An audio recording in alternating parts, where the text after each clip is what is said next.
Oke, Bapak Ibu, kita sudah tersambung dengan YouTube dan akan segera dimulai. Silakan Pak Ghazali sebagai moderator hari ini.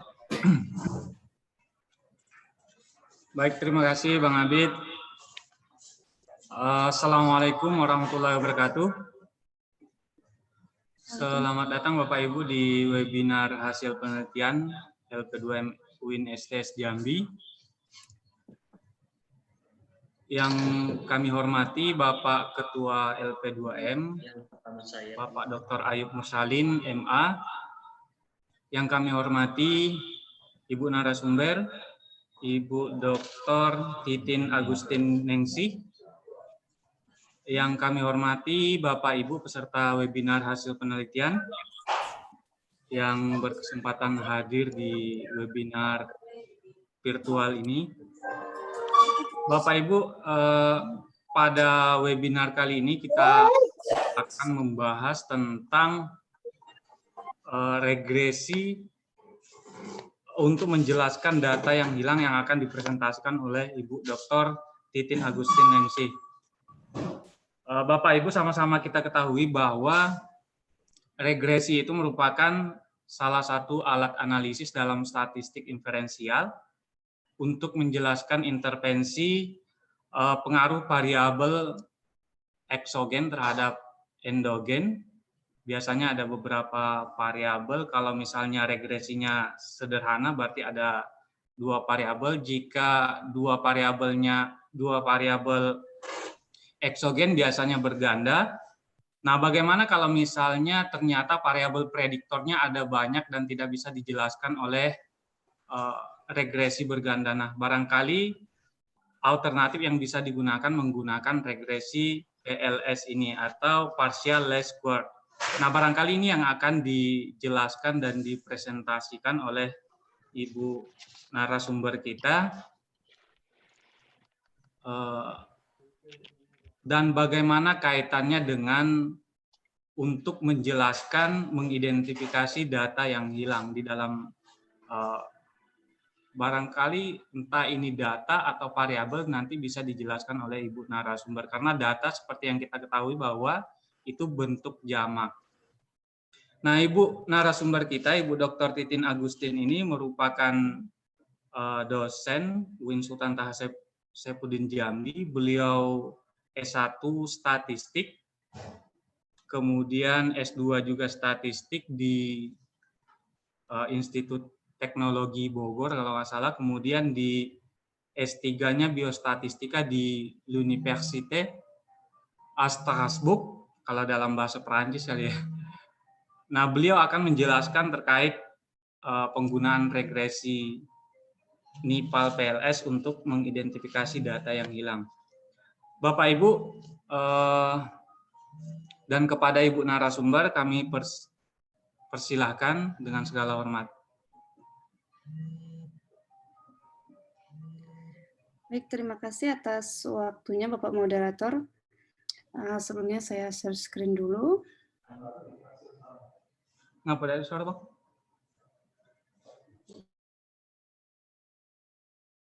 Apa? Udah terlihat Bapak Moderator?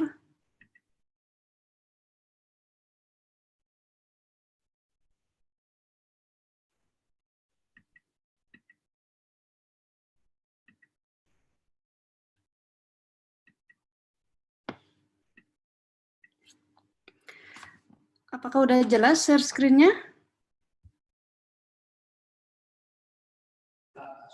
Ya, sudah Ibu. Silakan. Yap. Terima kasih atas waktunya. Baiklah, Assalamualaikum warahmatullahi wabarakatuh. Alhamdulillahirrahmanirrahim. Pada hari ini kita bisa berkumpul kembali di media Zoom di hari yang baik. Salam serta salam kita aturkan kepada junjungan kita Nabi besar Muhammad SAW. Allahumma sholli ala Muhammad wa ala ali sayyidina Muhammad. Baiklah Bapak Ibu, sebelum saya memulai sharing tentang hasil penelitian saya hari ini, sedikit saya klarifikasi dari Bapak Moderator bahwa S1 S2 saya bukan Institut Teknologi Bogor, tapi Institut Pertanian Bogor. Dan S3-nya di Université de Strasbourg, ya bahasa Prancisnya, kalau mau diinggriskan ya University of Strasbourg. Baiklah, pada hari ini saya sedikit sharing tentang hasil penelitian saya yang saya tulis dalam bahasa Perancis di disertasi saya yang berjudul Robustes et Dimensions de Mode Regression PLS, angka de données incomplètes. Mungkin disimpulkan di bahasa Indonesia bahwa mode regresi yang sangat toleran terhadap data hilang. Saya bekerja dengan Profesor Frédéric Bertrand, Profesor Nicolas Meyer, Dr. Mariam Moumi Bertrand.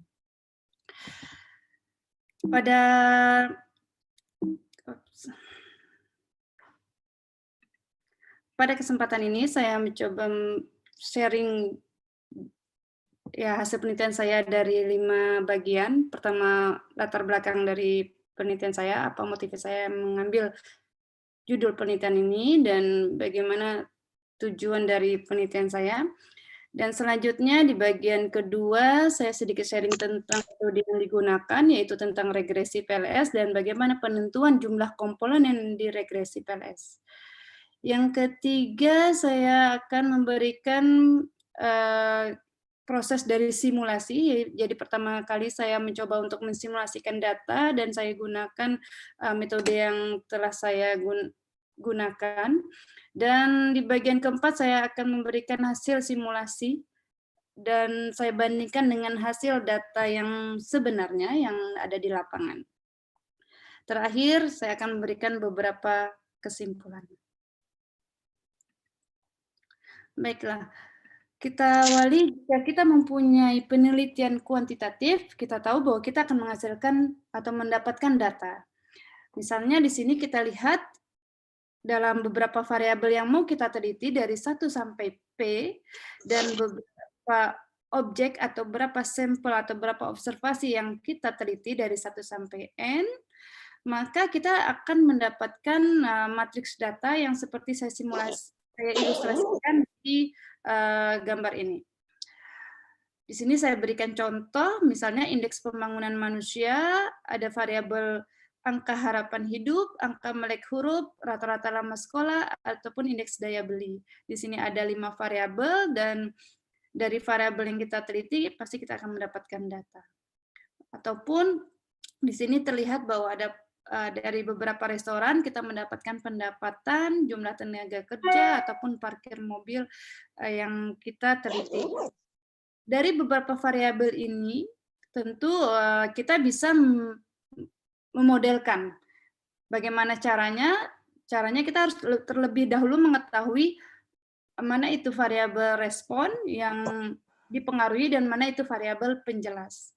Misalnya di sini saya contohkan bahwa pendapatan di restoran itu sebagai variabel respon dan jumlah tenaga kerja dan parkir mobil sebagai variabel penjelas. Dari variabel yang ada kita bisa memodelkan, kita bisa membuat model yang secara simpelnya itu ya regresi linear sederhana. Dan jika ada hanya dua variabel, satu variabel penjelas, satu variabel respon. Tetapi kita bisa mempunyai banyak variabel penjelas dengan satu variabel respon, maka kita bisa menggunakan regresi linear berganda. Secara yang sering populer yang digunakan adalah regresi linear berganda.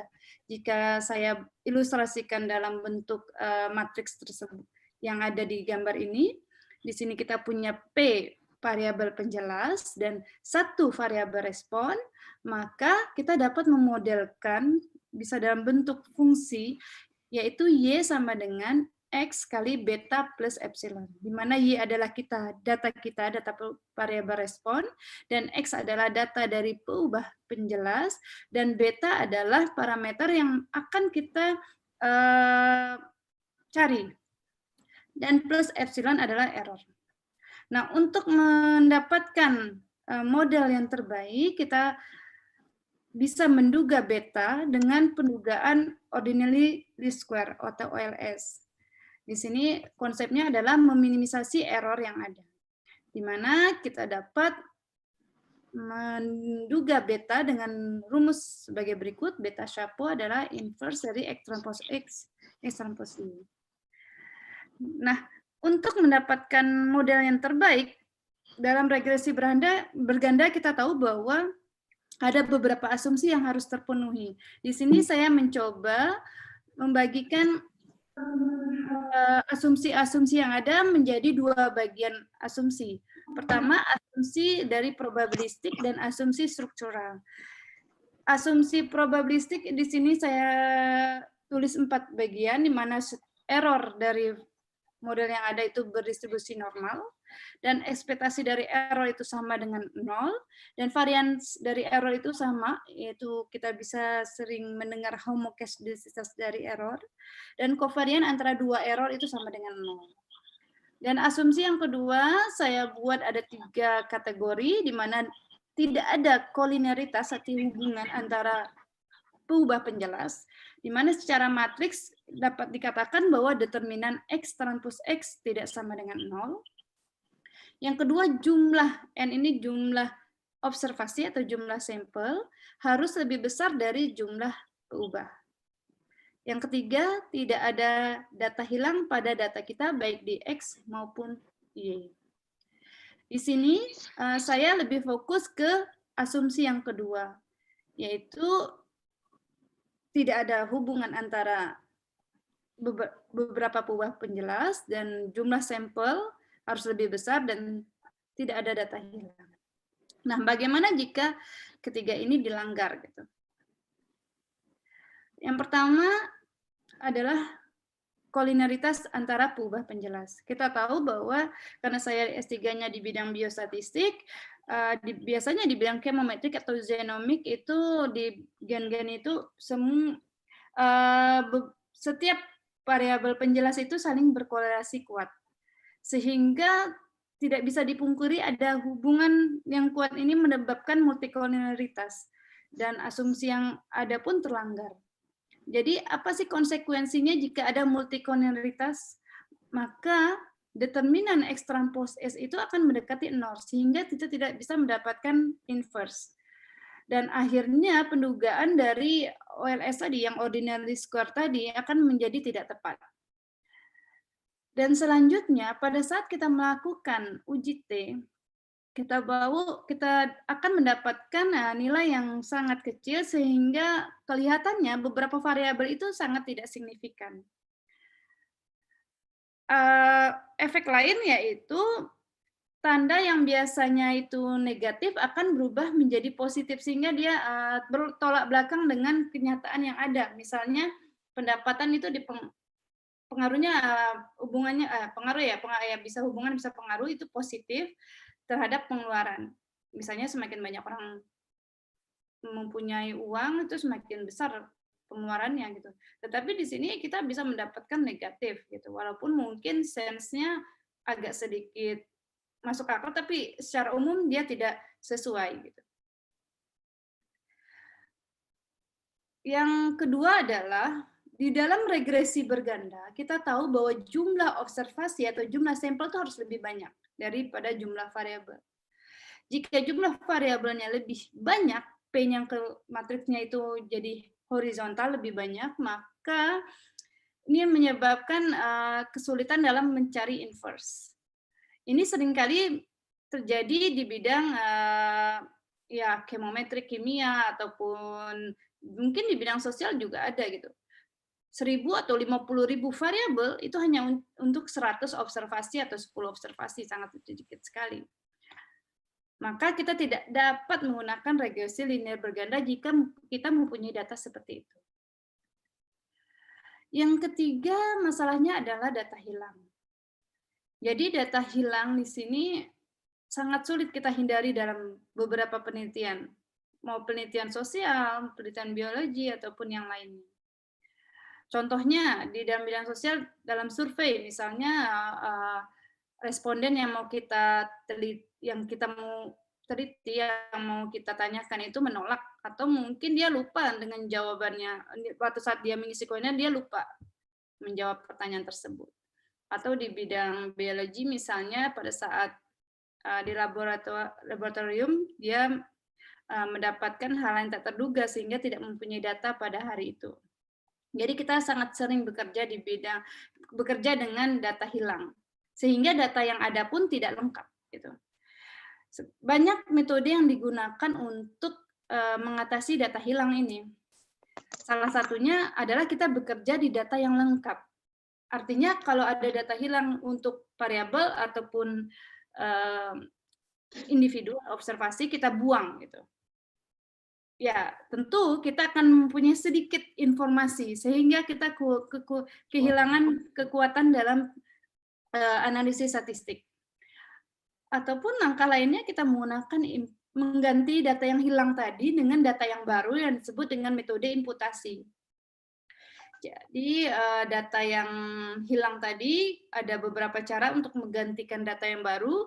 Salah satunya ada simple imputation. Misalnya dengan mencari rata-rata dari variabel yang ada. Terus kita ganti data yang hilang tadi. Ataupun dengan multiple imputation dengan beberapa kali pendugaan dari data yang hilang. Ada juga NIPAS dengan metode NIPAS, ada metode KNN ataupun metode SVD. Nanti saya akan jelaskan di belakang presentasi saya. Menurut Little dan Rubin, data hilang itu ada 3 kategori. Pertama adalah missing completely at random. Artinya data yang hilang itu memang benar-benar tidak dipengaruhi oleh variabel manapun. Contohnya misalnya pada saat kita di rumah sakit, kita ingin meneliti misalnya tensi pada hari itu, tiba-tiba tensinya rusak misalnya. Itu memang benar-benar murni ya data yang hilang itu tidak dipengaruhi oleh apapun. Yang kedua adalah missing at random. Artinya data yang hilang itu dipengaruhi oleh salah satu variabel yang ada. Contohnya orang yang kaya misalnya. Orang yang kaya pada saat kita melakukan survei, rata-rata orang kaya itu menolak atau mencari alasan tidak mau mengisi berapa pendapatannya.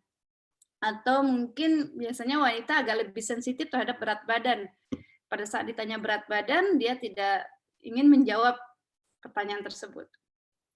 Sehingga kita tidak mempunyai data di pertanyaan atau di variabel tersebut. Yang ketiga adalah missing not at random. Artinya ini sangat dia tidak dipengaruhi oleh apapun, tapi sangat sulit. Misalnya pada saat melakukan observasi di rumah sakit, tiba-tiba pasiennya meninggal.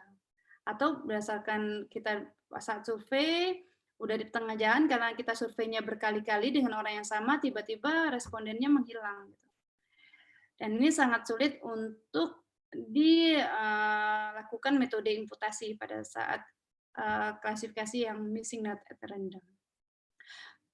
Pada penelitian saya mencoba lebih dalam melihat 2 klasifikasi yang ada, yaitu missing completely at random dan missing at random. Di sini saya simbolkan dengan MCAR dan MAR.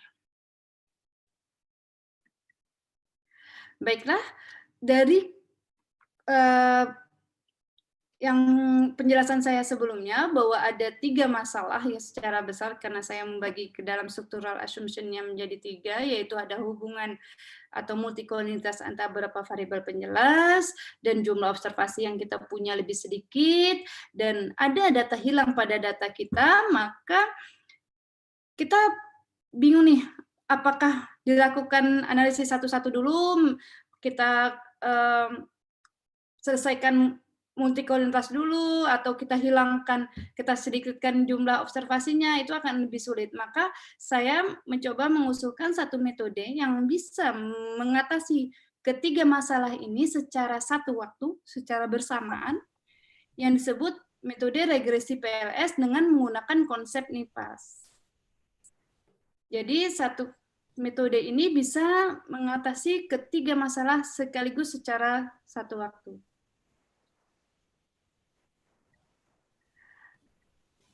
Oke, jadi tujuan dari penelitian saya, pertama ada mempelajari metode regresi PLS. Yang kedua pada data yang hilang. Yang kedua saya mencoba membandingkan ini untuk melihat kekeraran dari metode yang ada. Saya coba bandingkan dengan 3 metode imputasi, yaitu imputasi MIS, KNN, dan SVD. Selanjutnya, saya mencoba mengaplikasikan metode saya ke data yang real. Oke, bisa dilanjutkan, Pak Moderator? Silakan, Bu. Ya. Oke, selanjutnya saya ingin menjelaskan sedikit tentang apa sih metode regresi PLS.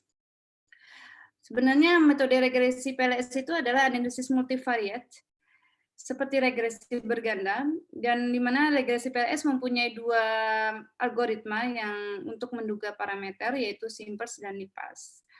Yang pertama kali diperkenalkan oleh Herman Wald tahun 66 dan dikembangkan oleh Herman Wald dan anaknya Stefan Wald pada tahun 83.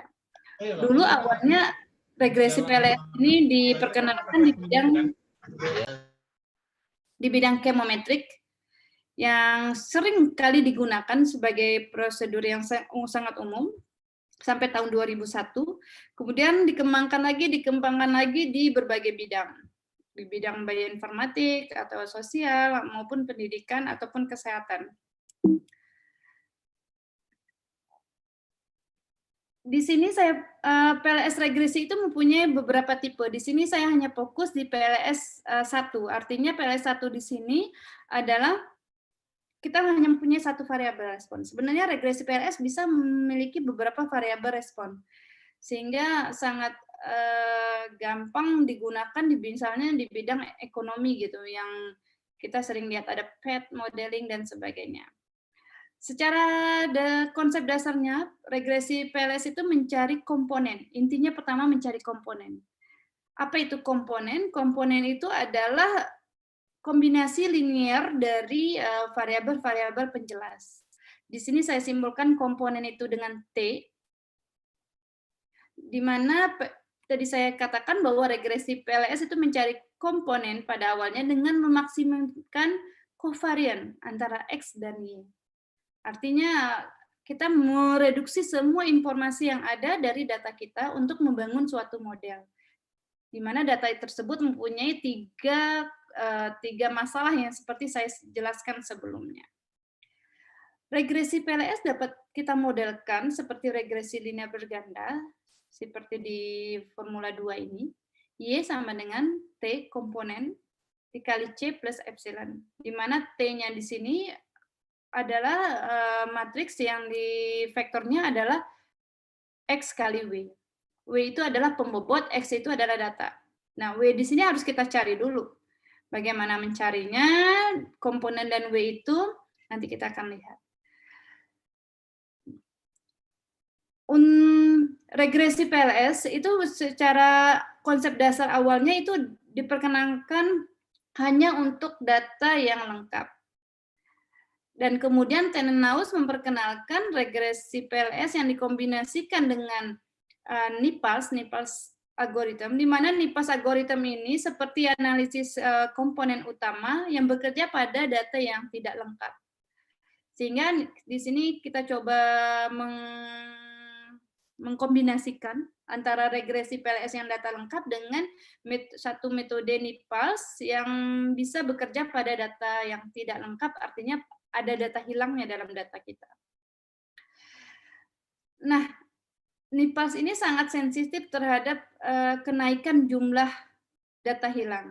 Sehingga kita perlu melihat nih, seberapa besar sih Nipals yang dikombinasikan dengan regresi PLS pengaruhnya terhadap data hilang yang ada ini. Oke, ini prinsip dari regresi PLS, kita dapat lihat di skema ini. Seperti yang saya jelaskan sebelumnya, bahwa kita harus mencari jumlah komponen. Di mana jumlah komponen ini saya simbolkan dengan H besar, P tadi adalah jumlah variabel ya, untuk X. Di mana H besar jumlah komponen yang kita teliti itu bisa lebih kecil dari P. Di sini andai kata kita mempunyai data X, kita punya P variabel dan punya observasi N, kita punya variabel respon 1, dan dengan konsep PLS kita dapat mencari komponen di mana H di sini ya lebih kecil dari P di sini.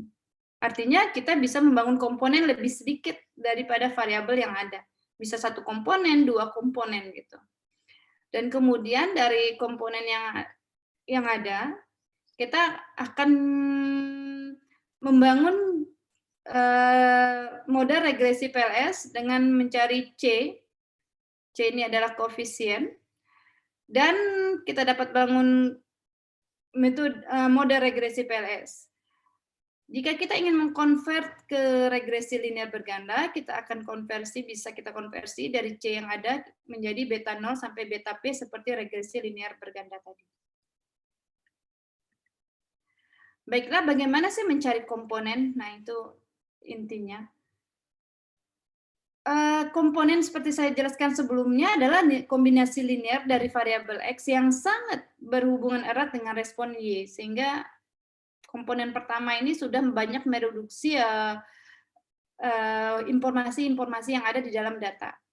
Dengan rumus sebagai berikut, di formula 4, di mana di sini W ada pembobot di sini akan kita cari menggunakan konsep covariance seperti formula 5. Kemudian dari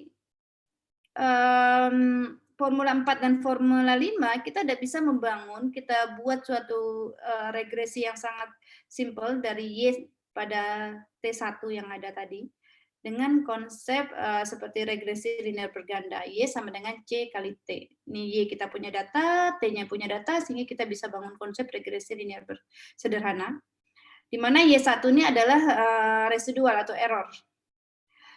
Jika, ini udah regresi PLS ya, jika kita menganggap model yang kita bangun ini, Y sama dengan CT plus error ini sudah cukup, ya udah kita berhenti di komponen 1. Tapi jika kita menganggap ini belum cukup dalam memberikan informasi di data kita, maka kita bisa membangun komponen kedua. Apa itu komponen kedua? Komponen kedua adalah sama kombinasi linear dari variabel X, tapi dia tidak berkorelasi dengan T1. Dan dia mereduksi atau mengambil informasi dari residual tadi, sehingga kita bisa lihat di formula 7 dan 8 dengan konsepsi yang sama seperti komponen 1. Kita dapat C2, kita dapat pembobot yang kedua, sehingga kita dapat membangun regresi berganda dari T1 dan T2. Kelapanya cuma ada 3. Dan Y2 ini adalah error. Jadi dari formula 9 ini adalah regresi PLS untuk komponen kedua.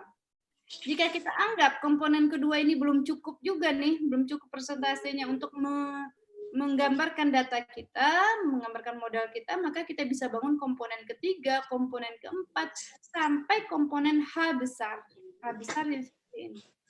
Sehingga secara sederhananya kita bisa melihat bahwa iterasi itu terus berlanjut dari 1 sampai H dengan konsep yang seperti ini, yang saya ilustrasikan 2.1, 2.2, sampai 2.7. Selanjutnya, untuk bagaimana kalau kita dalam data kita ada data hilang. Sebenarnya konsepnya sama seperti data lengkap. Di sini Merola dan Abraham saya kutip tahun 2003 bahwa untuk data yang tidak lengkap atau mempunyai data hilang, konsep dari boleh pakai, boleh enggak lah. harus bekerja pada data yang ada. Artinya di sini data yang ada yaitu dikerjakan dan telah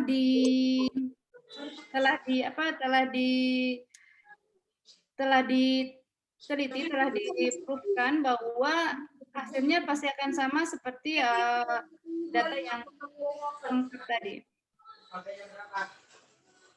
Selanjutnya, nah ini intinya. Mengapa sih dari tadi saya bicara komponen-komponen? Mengapa penentuan komponen ini sangat penting di regresi PLS?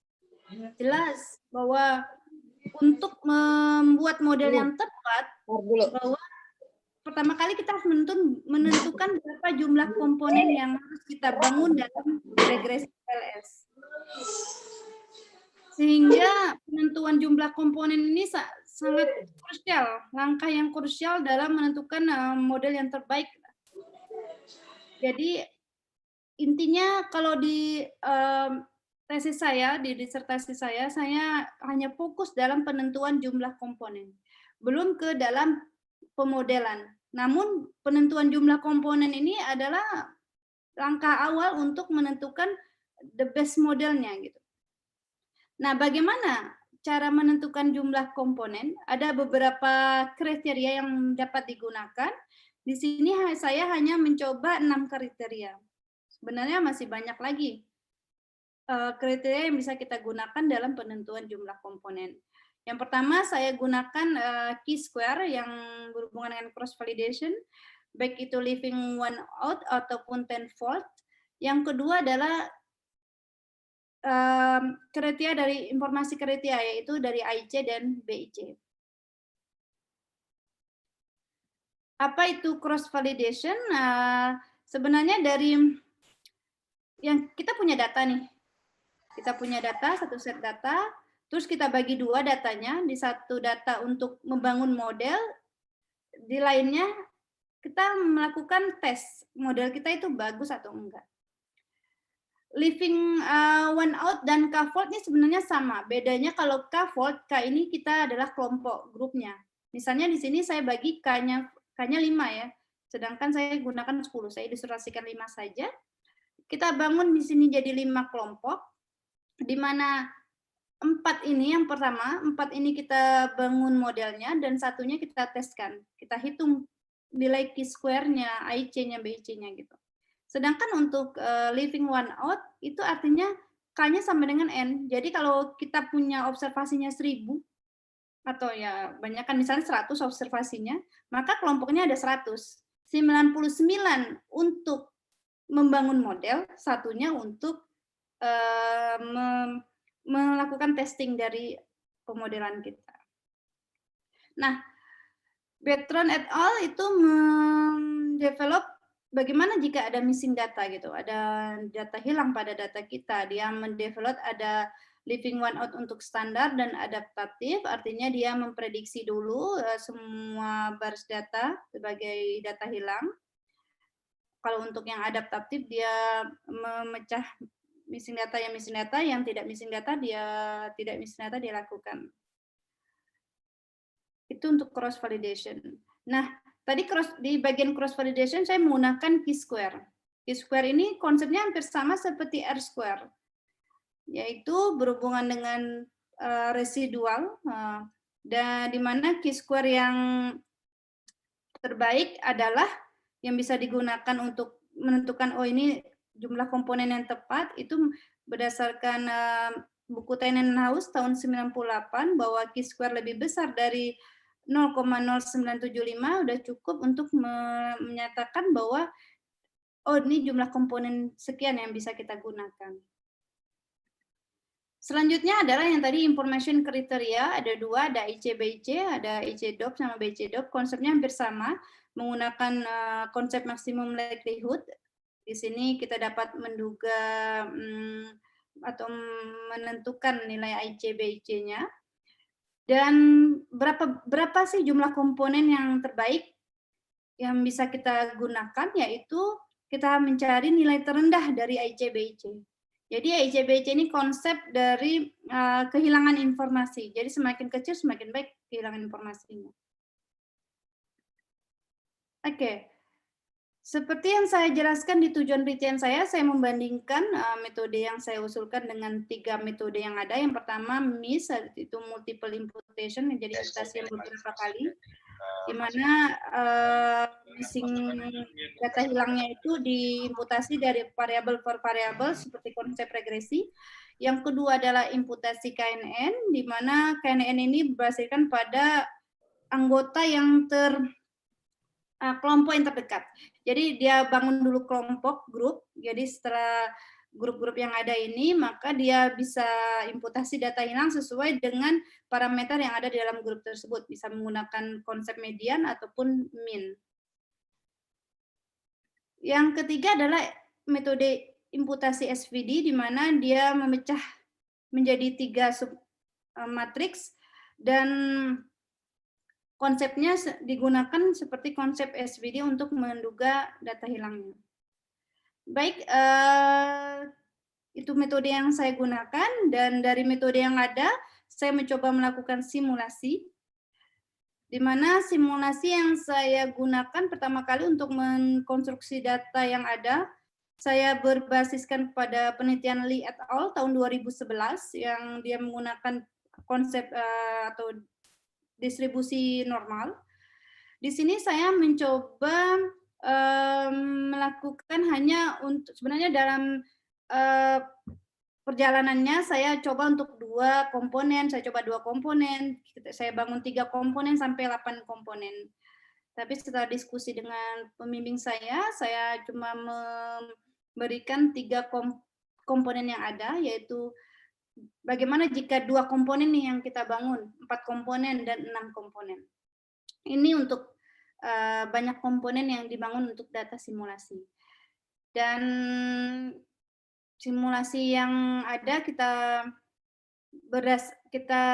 lakukan berdasarkan data yang lengkap dulu. Kemudian kita bangun konsep data hilang tadi dari 5% sampai 50%, dengan step 5% jadi 5%, 10%, 15%, dan seterusnya. Jadi ada 10 jenis data hilang, baik di MSAR maupun MAR, yang seperti saya jelaskan sebelumnya, dan hanya diaplikasikan kepada matriks X. Kemudian tentang data, saya mencoba beberapa jenis konsep data, dari data vertikal maupun data horizontal. Untuk data horizontal, artinya N-nya itu lebih sedikit dari P-nya. Jadi N-nya hanya 20, P-nya banyak. Untuk konsep vertikal agak sedikit lebih banyak, saya cobakan dari N60, P33, selanjutnya sampai ke N500 dan P100. Baiklah, ini proses simulasi yang saya cobakan. Pertama kali kita menggenerasi data, yaitu data lengkap. Data lengkap yang ini seperti yang saya jelaskan sebelumnya, ada 7 dimensi data tadi, yang vertikal dan horizontal. Dan dari data yang ada itu kita ciptakan data hilang. Kita dari 5% sampai 50%, baik itu MSAR maupun MAR. Jadi ada 10 data hilang dan 2 konsep MSAR dan MAR. Jadi ada 10 kali 2 ada 20. Kita cobakan konsep data hilang di sini. Selanjutnya di sinilah perbedaan dari metode yang diusulkan dengan perbandingan. Untuk metode yang saya usulkan, regresi PLS dengan konsep NIPALS, dia bisa langsung bekerja di data yang hilang. Setelah dia bekerja dengan data yang hilang, dia hitung jumlah komponen berdasarkan 6 kriteria yang ada tadi ya, Q-square, IC, dan BIC. Tetapi untuk perbandingannya, dia harus menggunakan konsep data lengkap. Jadi dia imputasi data yang hilang tadi dengan 3 metode yang saya pilih, multiple imputation, KNN, dan SVD. Dari data yang lengkap ini baru dia gunakan konsep regresi PLS biasa. Dan setelah itu baru dihitung banyaknya komponen yang ada. Dan saya lakukan sebanyak 1000 simulasi. Saya bekerja di software R, PLS RJLM untuk PLS NIPALS, di sini dikembangkan oleh profesor saya, Frederick Bertrand dan Maria Momi Bertrand. Dan kemudian untuk regresi, untuk untuk imputasinya, tergantung. Untuk multiple imputationnya saya pakai R package MIS, dan KNN untuk Vim, dan SVD saya menggunakan package BCFDR. Baik, saya lanjutkan pada hasil. Di hasil kita tahu tadi bahwa saya punya 2 konsep matris, vertikal dan horizontal. Di sini vertikal ada 5 konsep data, dan untuk horizontal ada 2. Dan setiap dimensi yang ada ini, dimensi matris yang ada, saya aplikasikan MSAR dan MAR, seterusnya. Dan setiap MSAR ataupun MAR, saya aplikasikan untuk T bintangnya ini artinya banyaknya komponen ya, yang dari simulasi itu banyak 2, 4, 6. 10 DD ini adalah proporsi data hilang, dan ada 6 kriteria dan ada 4 metode, karena 4 metode di sini adalah PLSR NIPALS, metode yang menggunakan imputasi tadi, MIS, KNN, dan SVD. 6 kriteria itu kriteria yang digunakan dalam pemilihan jumlah komponen.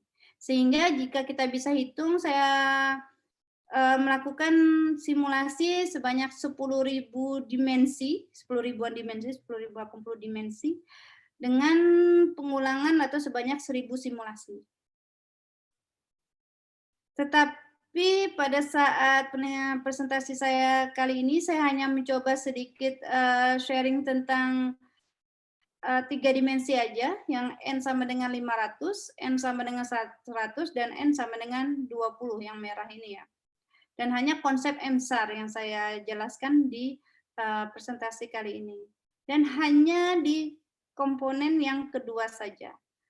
Jadi untuk seluruhnya saya tidak bisa membagikan secara detail di sini. Baik, pertama untuk N sama dengan 500, P-nya 100, dan konsep MSAR dan banyaknya komponen yang dibentuk di simulasi itu 2. Di sini kita lihat pertama kali untuk Chi-square leaving 1 out. Di sini terlihat bahwa NIPALS, baik itu standar, adaptatif yang merah dan pink, dan KNN itu the best performance. Jadi berapapun missing data dari 5%, 10%, sampai 50%, dia cukup stabil dalam mempengaruhi dalam menentukan banyaknya komponen. Tetapi miss yang biru dan SVD input yang hijau, dia performanya mengalami penurunan. Semakin banyak data hilang, maka semakin menurun itu performa dalam menentukan jumlah komponen. Selanjutnya untuk Chi-square tenfold yang kita bagi dalam 10 grup, sama untuk KNN input. Jadi yang warna biru ini, warna abu-abu ini, berapapun jumlah data hilang yang ada dalam data kita, dia menunjukkan performa yang stabil. Dan untuk NIPALS sendiri kebalikan dari Chi-square leaving 1 out. Dia sangat tidak stabil ya, kadang dia menurun dan performanya pun kecil sekali gitu dibandingkan yang lain. Untuk miss dan yang biru dan yang hijau SVD input, di sini terlihat bahwa performanya menurun seperti sama kayak tenfold, bahwa semakin banyak data hilang, semakin menurun performa dalam menentukan banyaknya komponen. Namun untuk AIC bertolak belakang dengan Chi-square. Di sini apapun metode yang digunakan, dia sangat buruk performanya. Dan berapapun proporsi data yang hilang, dia juga sangat buruk performanya. Sehingga sangat tidak disarankan untuk menggunakan kriteria AIC dalam penentuan jumlah komponen. Begitu juga dengan BIC, hampir sama performanya seperti AIC. Dan untuk AIC-DOF, BIC-DOF ini agak sedikit ada perbaikan dari AIC dan BIC. Di sini kita lihat bahwa KNN input,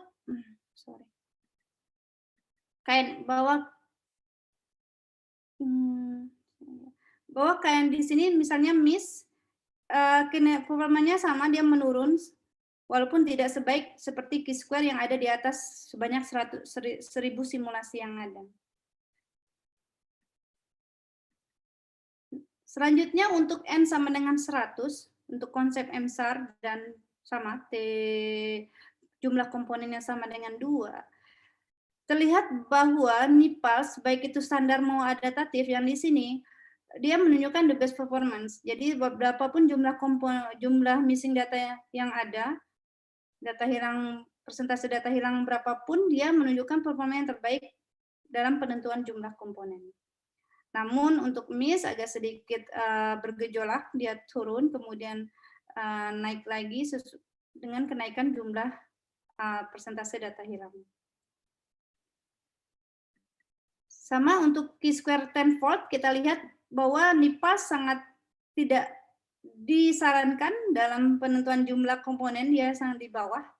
Tetapi KNN input menunjukkan performa yang terbaik berapapun jumlah persentase data yang hilang. Dan miss sama seperti dengan SVD, performanya tidak stabil. Kadang dia menurun, kadang dia naik dengan kenaikan jumlah data hilang. Untuk AIC dan BIC dia sama seperti konsep seperti dimensi sebelumnya N500. Di sini bahwa AIC BIC tidak menunjukkan performa yang terbaik dalam menentukan jumlah komponen. AIC DOP sama BIC DOP hampir sama. Performanya sangat tidak stabil untuk baik MIS, KNN maupun SVD input. Untuk dimensi matris horizontal N sama dengan 20, P sama dengan 100, baik itu MSAR dan penentuan jumlah komponen yang sama dengan 2. Di sini terlihat bahwa NIPALS, baik itu standar maupun adaptatif dan SVD input, dia baik hanya untuk sampai 10%, walaupun hanya 75% simulasi dalam penentuan jumlah komponen. Dan untuk MIS dan KNN dia performanya juga tidak stabil. Dan untuk tenfold hampir sama, NIPALS tidak disarankan dalam menentukan jumlah komponen di chi-square-nya. Tetapi untuk MIS, SVD dan KNN untuk data hilangnya kecil, misalnya 5%, itu sangat baik sekali performanya, dan performanya juga menurun dengan kenaikan jumlah data hilang yang ada. Begitu sama dengan AIC, BIC, tidak disarankan menggunakan AIC dan BIC, berapapun jumlah data hilang, dia performanya kurang bagus. Untuk AIC DOP dan BIC DOP juga begitu. Baik, dari data-data yang ada tadi, dari grafik yang ada, saya mencoba membuat kesimpulan dalam tabel bahwa ini untuk saya tabel secara keseluruhan, baik itu MSAR maupun MAR, baik dari 5% sampai 50% dari ke-7 dimensi yang ada. Di sini terlihat bahwa NIPALS untuk chi-square leaving out, one out, ini baik. Artinya dalam penentuan jumlah komponennya itu disarankan ya menggunakan chi-square leaving one out untuk NIPALS. Dan untuk tenfold, di sini kita lihat bahwa kalau N-nya matrisnya horizontal, N-nya sedikit, dia baik pada saat data hilangnya pun sedikit, nih 5%, D itu artinya dia menurun gitu. Input dan SVD input menjadi solusi terbaik metodenya. Dan untuk data yang hampir mendekati N yang sangat-sangat besar, di sini N100, N500, 500, walaupun P-nya berbeda di sini, terlihat bahwa NIPALS lebih konsisten untuk setiap dimensi yang ada. Dan untuk tenfold di sini KNN input itu lebih cenderung lebih baik dibandingkan yang lain. Tapi AIC DOP, BIC ini agak sedikit menjadi kriteria yang tidak disarankan dalam penentuan jumlah komponen. Baik, untuk data untuk simulasi itu hasilnya, dan untuk data yang real saya mencoba keempat model data, yaitu untuk data polusi ozon, terus untuk data sirup dari Bromexin, data tetrasiklin, dan data oktan. Di sini saya akan hanya menjelaskan untuk data polusi ozon dan bromexin. Kenapa? Karena akan kita sedikit bisa bandingkan dengan data simulasi yang saya bangun, yaitu misalnya N200 kita bisa bandingkan dengan N100 yang di sini, N100P20 kita bisa bandingkan, dan untuk bromexin kita bisa bandingkan N23P64 kita bisa bandingkan dengan yang ini N20P100. Jadi kita bisa komparasikan apakah sesuai nggak sih data yang kita simulasikan tuh sama nggak sih dengan data yang real. Baik, untuk data real caranya sama seperti data simulasi proses yang saya lakukan. Pertama kita punya data lengkap, kemudian kita bangun data tidak lengkap dari 5% sampai 10% sampai 50%. Kemudian dengan konsep MSAR dan MAR tadi, dan kita lakukan sebanyak 100 kali, sehingga kita dapat menentukan jumlah komponen sebenarnya di lapangan itu berapa. Di sini dilakukan, ternyata ozon hanya 2 komponen yang bisa terbangun model terbaik, dan bromexin bisa 3, bisa 2. Kita bisa pilih, ini bebas karena hasilnya hampir sama. Sehingga kita dapatkan di sini dapat terlihat pada grafik yang ada. Untuk contoh, salah satu contoh ya, ini untuk yang polusi tadi, yang ozon. Kita dapat tadi sebelumnya bahwa dalam bootstrap kita T sama dengan 2. Kita dapat untuk komponen 2. Dan sehingga kita lihat nih, di T-square, terlihat bahwa dia konsisten 2 semua. Dia memilih dari 5% sampai 10% itu 2 semua. Tetapi untuk AIC, BIC, IC-DOP, BIC-DOP, dia hampir 4 kali, ada yang 7. Ini kita dapat ya, sebenarnya dasarnya 2 ya. Tapi dia bisa ke 7, bisa ke 6, bisa ke 4, ada yang 2 kali, ada yang sampai 4 kali lebih besar dari keadaan sebenarnya gitu. Keadaan sebenarnya kan. Dan untuk Stanford agak sedikit baik untuk metode KNN input ya, yang abu-abu, dia akan lebih baik, dan MIS juga. Dan NIPAS hanya dapat 1. Jadi memang untuk Stanford NIPAS agak sedikit tidak disarankan. Nah, inilah perbandingan antara data yang simulasi saya dengan data real untuk ozon dan bromexin, baik itu MSAR maupun MAR. Yang konsep biru ini, yang tulisan biru ini mencerminkan bahwa data real yang dihasilkan, hasil real itu disupport, didukung oleh data simulasi.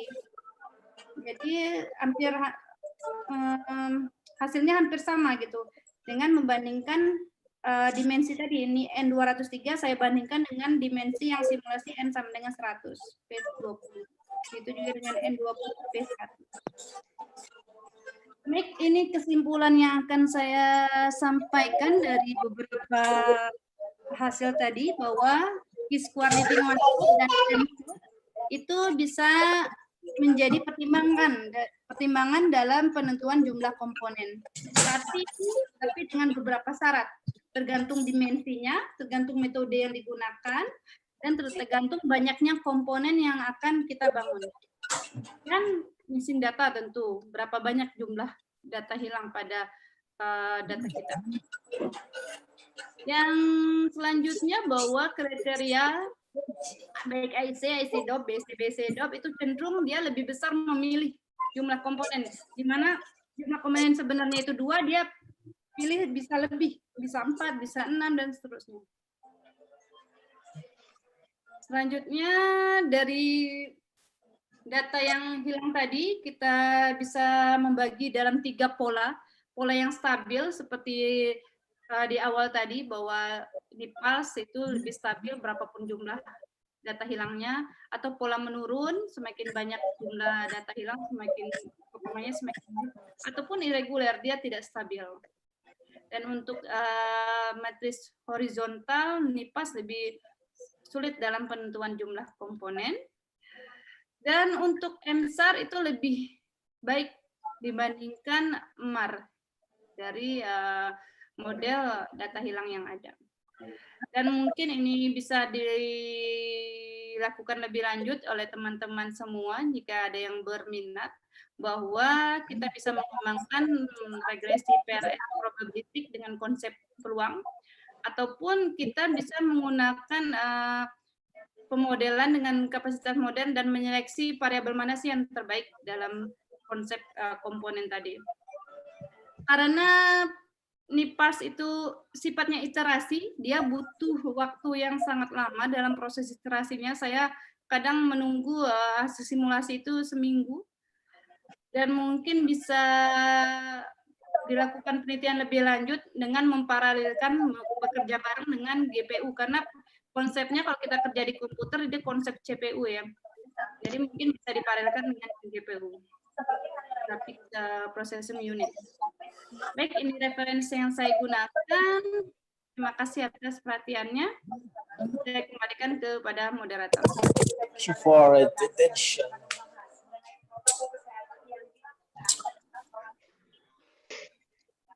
Baik, terima kasih kepada Ibu narasumber yang telah mempresentasikan terkait hasil disertasi beliau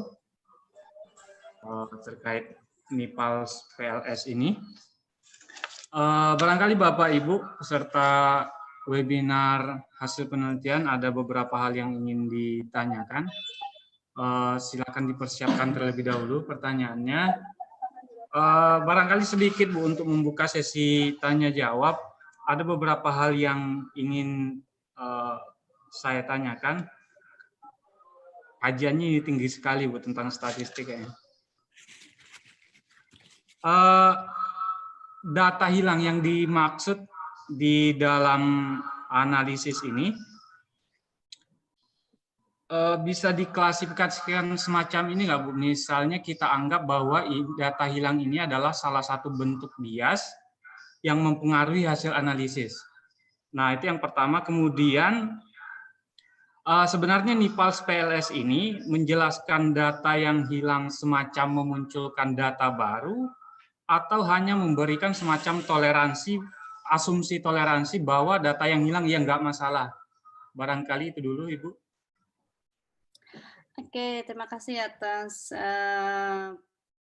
pertanyaannya. Tapi saya mau klarifikasi dulu untuk pertanyaan pertama, saya belum jelas artinya untuk bias untuk data hilang, saya belum paham itu. Misal kita dalam analisis data ada beberapa variabel ini Bu. Kalau datanya hilang, otomatis kan hasil yang kita peroleh itu tidak terlalu akurat, bisa diasumsikan sebagai bias dalam penelitian. Sebenarnya dalam analisis statistik, untuk data hilang, ada beberapa analisis yang tidak bisa kita gunakan jika kita punya data hilang. Artinya kita harus mencari cara dulu bagaimana data hilang ini bisa diganti dengan data yang baru jika memang analisis statistik itu membutuhkan data yang lengkap. Jelas, jika kita bekerja dengan data hilang, pasti bias dong, informasi yang kita dapat pun berkurang kan, dan akan mempengaruhi dari hasil analisis statistik yang ada. Jadi regresi PLS di sini bisa mengcover, bisa bekerja dengan data hilang walaupun tidak ada proses penggantian data hilang di sana. Dia hanya bekerja pada data yang lengkap saja. Terus untuk pertanyaan kedua tentang apa tadi Pak Ghazali? Mohon maaf. Regresi NIPARS PLS ini dalam regresi NIPARS ya. Sebenarnya konsep regresi NIPARS itu bekerja pada data yang tidak lengkap, Pak Ghazali. Jadi dia bekerja hanya menggunakan data yang ada saja. Walaupun di dalam data yang kita punya ada data hilangnya. Makanya saya memberikan penjelasan ada dua algoritma tadi, untuk data yang lengkap dan untuk data yang tidak lengkap. Data yang tidak lengkap artinya ada data hilang di dalamnya. Dan disitulah algoritma NIPARS bekerja di regresi yang tidak lengkap tadi, yang punya data tidak lengkap. Oke, baik. Bapak Ibu, peserta webinar ada yang ingin bertanya terkait pembahasan Ibu narasumber kita. Ini Mas Abid.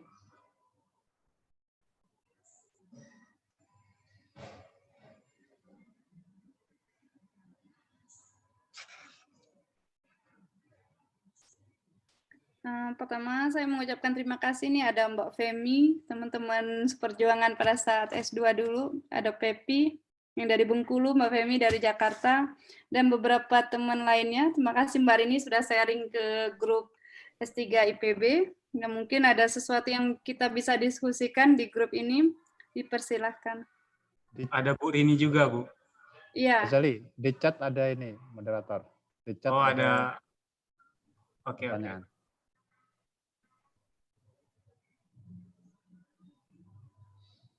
Oke, ini ada pertanyaan dari Wahyu Hidayat, Bapak Wahyu Hidayat. Bisakah disimulasikan dalam software? Pertanyaannya, terima kasih kepada Pak Wahyu, agak sedikit ambigu buat saya. Bisakah disimulasikan dalam software? Artinya bagaimana ya? Mungkin kalau ada Pak Wahyu bisa bicara secara langsung? Iya. Atau mungkin saya jawab berdasarkan persepsi saya nih.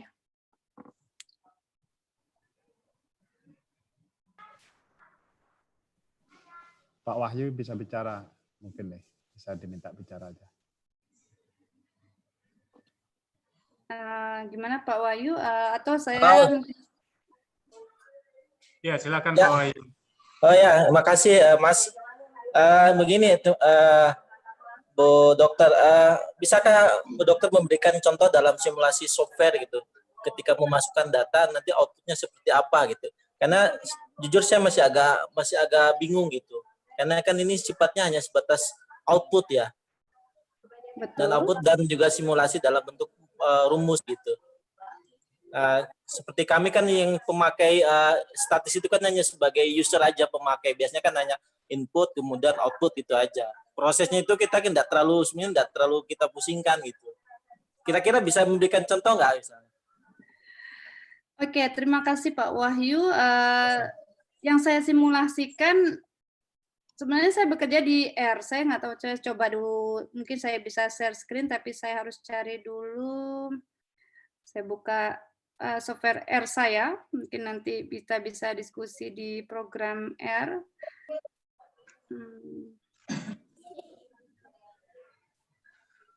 Mungkin butuh waktu sebentar.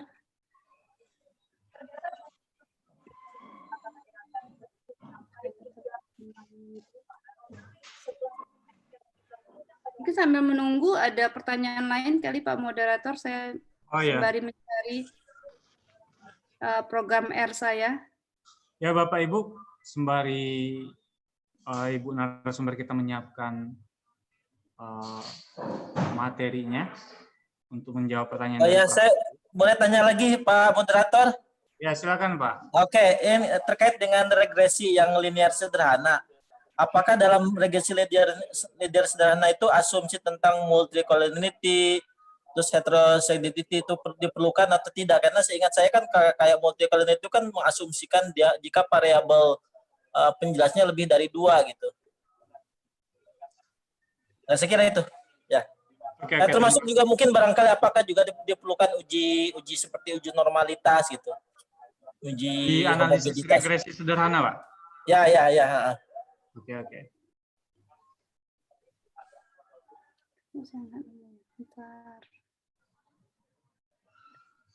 Bapak Ibu yang lain, silakan.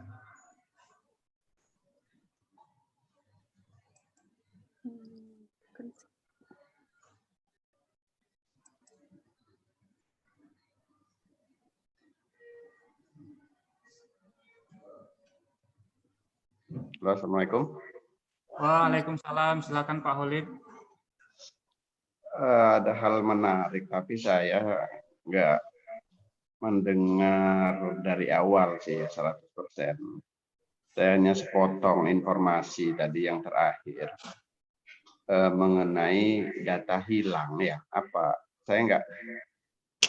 Data hilang ini maksudnya apa? apa namanya, itu satu ya. Kalau dalam konteks penelitian, data itu kan bahan-bahan yang akan kita jadikan dasar untuk mengambil sebuah kesimpulan penelitian. Gitu kan? Ya. Nah, kalau data-data itu nggak lengkap, atau katakanlah tadi bahasanya hilang, terus tetap saja diolah, statistik ini kan hanya sebagai alat, ya, alat atau bisa cara kita untuk mengambil sebuah kesimpulan. Nah, kesimpulan kita kalau alat ini kan tergantung apa saja yang kita masukkan diolahnya. Samalah dengan penggorengan lah gitu. Kita masukkan batu ya bisa digorengnya juga. Kita masukkan telur ya digorengnya juga. Nah, kalau kita mau buat dadar telur misalnya, kita masukkan bahannya itu batu, tentu kan tidak jadi. Tapi dia tetap digorengnya juga kan. Tapi tujuan kita membuat dadar telur kan tidak tercapai karena bahannya nggak tepat. Gitu, itu analoginya. Jadi kalau statistik ini sebagai alat untuk kita mengambil kesimpulan, tentu alat ini akan bekerja dengan baik dan kita akan mendapatkan apa yang kita inginkan. Itu bergantung kepada bahan yang dimasukkan yang akan diolah oleh alat itu. Nah, kalau bahannya hilang, nggak sempurna berarti datanya ada yang hilang, nggak sempurna, tetap diolah. Berarti kan kesimpulannya juga kan bias, sangat bias, bahkan mungkin tidak tidak valid jadinya kesimpulannya. Itu kesimpulan saya. Jadi penelitian yang tidak memasukkan data yang lengkap, ada data yang hilang tetap diolah, maka kesimpulan penelitian itu menjadi tidak benar, walaupun dengan alat apapun, gitu kan? Saya nggak tahu apakah pertanyaan saya ini sesuai arah, karena saya mendengar ini sudah di akhir-akhir, Ibu Titin. Apa mungkin saya salah persepsi ini dari apa yang saya dengar tadi, gitu ya, tentang data hilang itu tetap diolah tadi. Demikian saja barangkali Ibu Titin. Sekarang kembalikan ke moderator. Baik, terima kasih Pak Walid. Barangkali ini paradigma filsuf melihat statistik ada.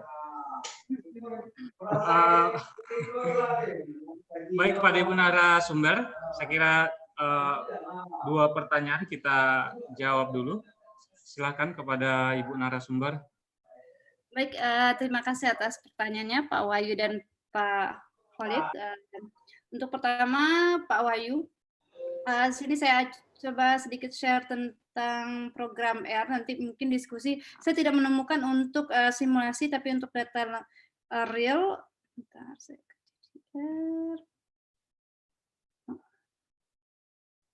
share screen. Oke, kita ulangi lagi, share. Oke, seperti ini Pak Wahyu. Apakah bisa terlihat Pak Wahyu? Bisa. Oke. Jadi kita bekerja di RStudio, kita bisa set data kita mau dimanapun, dan kita bisa bekerja menggunakan beberapa package. Contohnya untuk package MIS saya gunakan untuk multiple imputation, untuk package PLRGLM, dan PLRGLM ini harus didukung oleh package SpectroMiner. Dan kemudian untuk imputasi SVD saya menggunakan package BCF, dan untuk imputation KNN saya menggunakan Vim. Di sini kita bisa pertama kali membaca data. Di sini saya mencoba untuk data untuk data lengkap, tapi ini secara global mungkin bisa diinikan untuk data yang simulasi yang sebelumnya. Saya belum menemukan file saya yang simulasi. Jadi untuk misalnya kita bisa menentukan banyak komponen yang akan digunakan dan berapa imputasi yang akan digunakan. Ini khususnya untuk multiple imputation saya gunakan 5 sesuai dengan banyaknya persentase data yang hilang, karena persentase data hilang ini untuk hanya 5% ya, hanya untuk 5%. Dan kemudian ini saya coba buat resultnya ke matriks.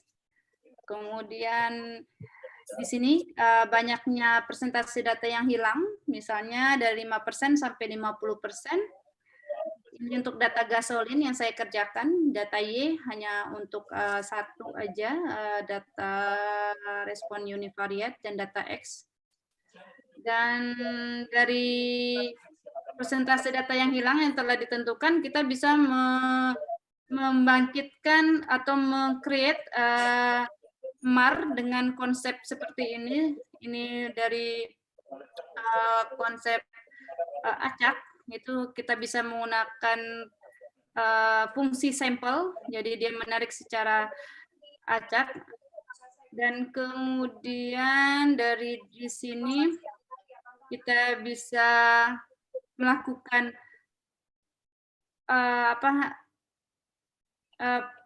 melakukan analisis data, yaitu menggunakan metode regresi tadi, regresi PLS dengan fungsi PLSR yang mungkin yang biasa bekerja di R mungkin tahu fungsi-fungsi, dan ini fungsi regresi PLS yang ada di package PLS-JLM. Saya hitung IC-nya, IC dot, kemudian Q-square-nya saya hitung, dan Q-square cross validation-nya saya hitung. Kemudian saya tentukan berapa yang minim, yang terbaik dalam menentukan model. Kemudian sama Pak, untuk data yang tidak lengkap, sini saya menggunakan konsep standar, karena tadi ada standar dan adaptatif, saya gunakan yang di sini standar, sama dengan fungsi PLSR, data Y, data X-nya bukan data X lagi seperti ini data lengkap yang saya cobakan, data X. Di sini data X-nya adalah data yang sudah ada data hilangnya yang saya simulasikan. Sama, saya hitung IC, BIC, P-square, dan selanjutnya. Nah, tetapi untuk perbandingan saya tadi, metode imputasi, saya menggunakan package Vim untuk KNN. Di sini ada menggunakan fungsi KNN. Saya coba imputasi dulu, saya ganti data hilangnya dengan data yang sesuai dengan konsep KNN. Kemudian sudah dapat data lengkap dari KNN, kita bekerja dengan regresi PLS juga dengan data KNN ini. Data KNN ini sudah data lengkap, Pak.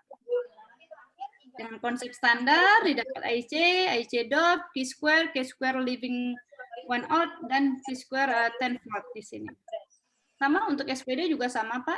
Kita input data, kita ganti data hilang kita dengan konsep SVD, kemudian kita bekerja dengan data lengkap yang SVD imputation ini, karena saya simpannya di SVD imputation. Saya hitung IC, BC, Q-square, dan Q-square 10-fold. Sama untuk multiple imputation, kenapa dia paling bawah? Karena dia konsepnya berulang-berulang. Semakin banyak semakin banyak data hilang, semakin sering saya melakukan, nilainya berimbang. Misalnya data hilangnya 5%. Saya melakukan replace karena multiple imputation, jadi saya lakukan 5 kali. Kalau dia ada 50% data hilang, saya lakukan imputasi sebanyak 50 kali. Makanya dia di akhir, karena nanti resultnya itu 6 plus II-nya itu tergantung berapa banyak data hilang. Jadi dia banyak banget ininya, baru saya cari sesuai dengan konsep modus yang ada di sini, karena dia banyaknya komponen. Sama, saya cari IC dov, Q-square, dan selanjutnya. Saya gunakan konsep get mode, karena ini banyaknya komponen. Dan akhirnya saya mendapatkan hasil. Itu, Pak. Ini konsep untuk secara global simulasi yang saya gunakan dalam proses pengolahan data. Mungkin ada pertanyaan dulu untuk itu, Pak Wahyu. Pak Wahyu ya tadi ya? Sekira cukup untuk simulasi, Mbak ya. Terima kasih. Dan untuk pertanyaan kedua, konsep dari saya bagi dua ya tadi ya, dua asumsi probabilistik dengan asumsi struktural. Sebenarnya di konsep regresi sederhana juga dia punya, karena konsep probabilistik dari error itu sendiri itu ada di setiap model yang mau kita bangun, maupun regresi sederhana, dia punya konsep error, gitu, Pak. Mungkin itu jawaban dari saya. Dan untuk jawaban untuk Pak Khalid, menarik sekali pertanyaannya Pak Khalid, karena mungkin karena Pak Khalid mengikuti di akhir-akhir, jadi penjelasan itu ada di awal, bahwa data benar, konsep Pak Khalid yang Bapak pikirkan itu benar sekali, bahwa statistik itu hanya alat dan tergantung kita sebagai peneliti mau menggunakan analisis statistik yang mana yang sesuai data yang kita punya. Jelas kalau kita punya data hilang, pasti power statistiknya sangat rendah sekali, dan kalau kita masukin ke SPSS misalnya, software yang akan kita gunakan, dia terima aja mau apapun dia keluarkan hasilnya, walaupun dia nanti hasilnya nggak valid mungkin saja. Dan ada beberapa analisis statistik, jika datanya hilang, dia akan menyatakan itu error hasilnya, Pak. Jadi disitulah pentingnya kita mengetahui cara-cara untuk memanipulasi bagaimana data hilang ini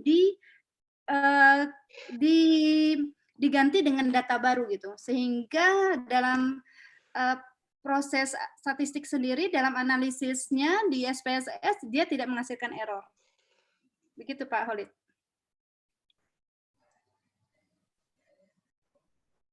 Silakan, apakah ada yang lain? Baik, Pak Khalid, gimana? Ada perlu ditanggapi?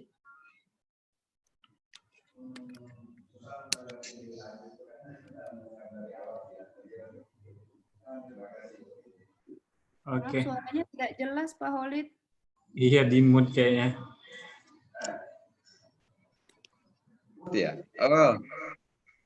Iya. Terima kasih Bu Titin.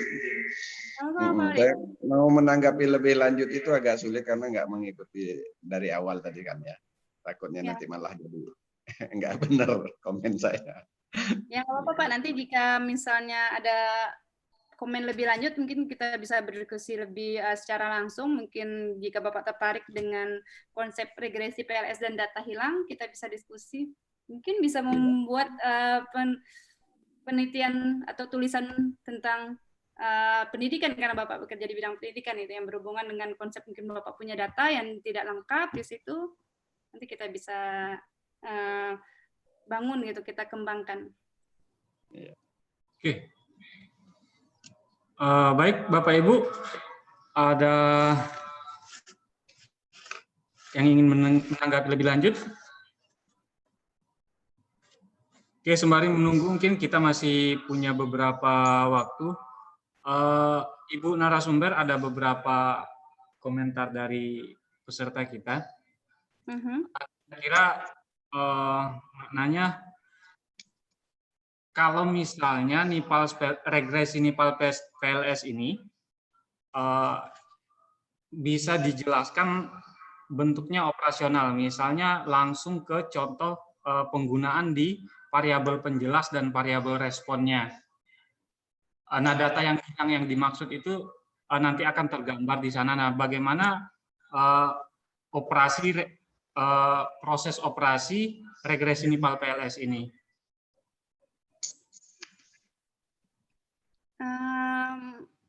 Mohon maaf, mungkin saya lebih mencari. Mungkin pertanyaannya bisa diulang untuk lebih jelasnya gimana ya? Soalnya langsung operasional menggunakan variabelnya, Bu. Ada variabel penjelas, misal contoh seperti Ibu sampaikan tadi, misalnya variabelnya tentang yang wanita itu misalnya tadi agak sensitif dengan pembahasan berat badan misal. Nah, mungkin bisa langsung operasional ke variabel seperti itu. Oke, jadi intinya konsep regresi PLS itu hampir sama dengan, untuk konsep datanya ya, hampir sama dengan regresi linear berganda yang sering digunakan umum lah. Ada variabel respon, ada variabel penjelas. Di mana variabel penjelas di sini, dalam penelitian saya mencoba meng-create data hilang di dalam variabel penjelas. Dan contoh, salah satu contohnya misalnya tadi kita melihat saya contohkan tadi ini ya, tentang orang kaya yang kadang menolak tentang pendapatan dia berapa gitu. Jelas pada kolom variabel pendapatan ada beberapa individu yang tidak lengkap datanya gitu. Sehingga kita harus telusuri ini sebenarnya kenapa dia tidak lengkap datanya. Oh, ternyata ini adalah variabel pendapatan. Sehingga kita bisa simpulkan karena variabel pendapatan ini adalah konsep dari data hilang yang tergantung pada observasi yang ada, maka kita bisa simpulkan bahwa dia konsep MAR. Sehingga kita bisa lakukan beberapa metode yang untuk menangani data hilang untuk konsep MAR sendiri gitu. Jadi prosesnya hampir sama seperti regresi linear berganda, di mana ada beberapa asumsi di regresi linear berganda yang tidak bisa kita gunakan, tidak bisa kita patuhi lah gitu.